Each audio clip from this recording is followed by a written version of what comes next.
Drop it.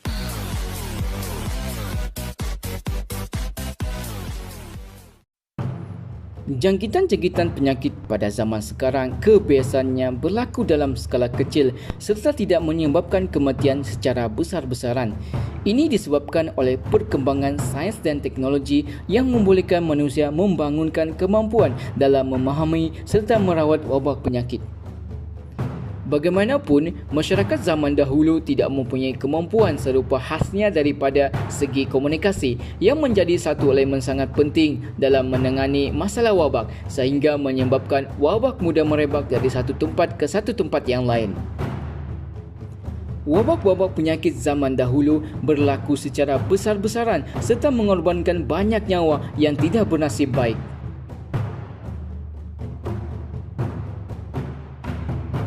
Berlaku pada tahun 165 sehingga tahun 180, wabak Antonine yang terus sama dikenali dengan nama wabak Glen sempena nama pakar perubatan Rom, Glen of Tremagon, adalah sejenis wabak yang merebak di kalangan masyarakat Rom ketika itu. Menyebabkan kematian lebih 2,000 orang dalam tempoh satu hari. Jumlah kematian keseluruhannya dianggap sekitar 5 juta orang, menghapuskan lebih 1/3 populasi di beberapa kawasan jajahan Rom serta melemahkan tentera Rom. Dikatakan berlaku disebabkan penyebaran penyakit cacar air. Wabak ini bukan sahaja tersebar di kalangan masyarakat Rom, malah terus sampai ke masyarakat Cina berikutan kedatangan orang Rom ke sana dalam usaha menjalinkan hubungan diplomatik dan ekonomi.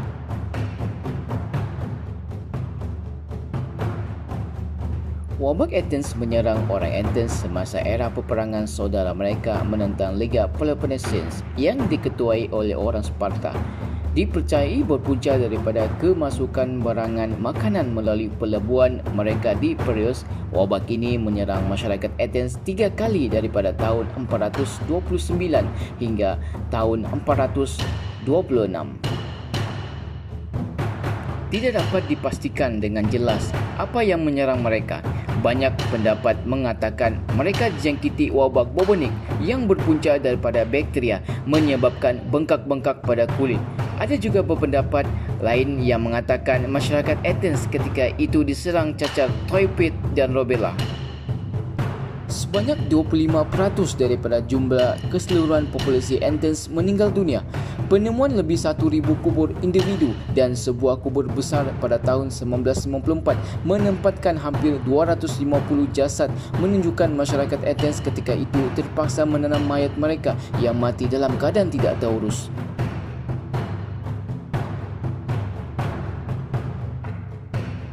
Bermula pada tahun 1629 sehingga 1631, masyarakat Itali dikejutkan dengan wabak penyakit yang mula melanda Milan.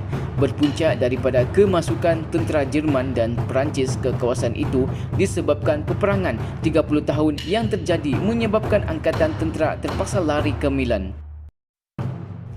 Selepas keadaan reda di Milan, wabak ini menyerang Venice, Bologna, Modena dan Parma, mengorbankan lebih 46,000 nyawa.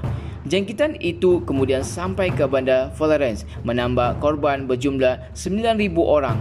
Dianggarkan jumlah keseluruhan kematian wabak Milan adalah sekitar 140,000 orang, dengan sesetengah bandar seperti Verona hilang 60% jumlah penduduk.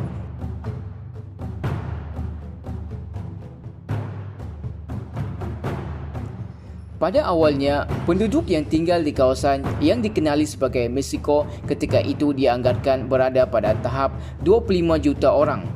Mereka yang dikenali dengan nama orang Aztec mempunyai sejarah gemilang, namun tak lama selepas itu, sekitar abad ke-16 hanya 1.2 juta orang tinggal. Rekod menunjukkan dalam tempoh 2 kali pada tahun 1545 dan 1576 berlaku serangan wabak yang mengorbankan lebih 17 juta nyawa sehingga berlakunya keruntuhan tamadun Aztec. Catatan seorang pengkaji perubatan bernama Francisco Hernandez yang sempat melihat sendiri serangan itu mengatakan mangsa diserang demam, sakit dada dan mengalami sawan sebelum darah mengalir keluar dari telinga dan hidung mereka. Dipercayai demam tersebut datang daripada jangkitan yang berpunca daripada tikus yang membiak di kawasan tersebut semasa musim tengkujuh. Penyakit yang dikenali sebagai nama Coca-Leachlie oleh masyarakat etnik Mexico pada mulanya dipercayai serupa dengan penyakit cacar air, namun penemuan saintis pada tahun 2018 menunjukkan besar kemungkinan mereka diserang penyakit demam typhoid.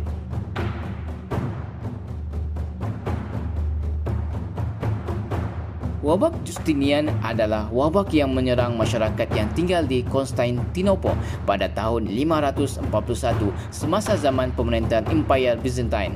Selain Konstantinopel, wabak ini juga menyerang beberapa bandar pelabuhan di sekitar Laut Mediterranean dan juga sebahagian daripada Empire Sasan Persia. Dengan anggaran 25 ke 50 juta orang menjadi mangsa semasa serangan wabak ini, hampir 13 ke 26% jumlah populasi bumi ketika itu meninggal dunia. Dinamakan sempena Raja Justinian pertama yang memerintah Empire Rom Timur ketika bermulanya wabak ini. Raja Justinian juga turut sama dijangkiti penyakit ini. Bagaimanapun, nasib beliau baik kerana berjaya pulih daripada serangan ini. Bakteria ini memberikan impak buruk yang sangat besar pada tamadun manusia dan salah satu wabak yang paling buruk yang pernah berlaku yang dikenali sebagai The Black Death. Dianggarkan membunuh 30 ke 60% daripada keseluruhan populasi Eropah ketika itu. Kesan wabak ini sangat besar pada dunia daripada pelbagai aspek, mempengaruhi perkembangan ekonomi dan sistem sosial manusia. Bermula pada tahun 1346, kesannya berterusan selama beberapa abad dan diisytiharkan berakhir semasa wabak besar London pada tahun 1665. Wabak besar London adalah peringkat terakhir wabak ini, membunuh lebih 100,000 orang sehingga menyebabkan London hilang hampir suku jumlah populasi asalnya. Secara keseluruhannya, 75 ke 200 juta orang meninggal dunia dalam serangan paling dahsyat pernah dilalui oleh masyarakat seluruh dunia, bermula daripada Asia Tengah sehingga merebak ke Eropah dan juga Timur Tengah.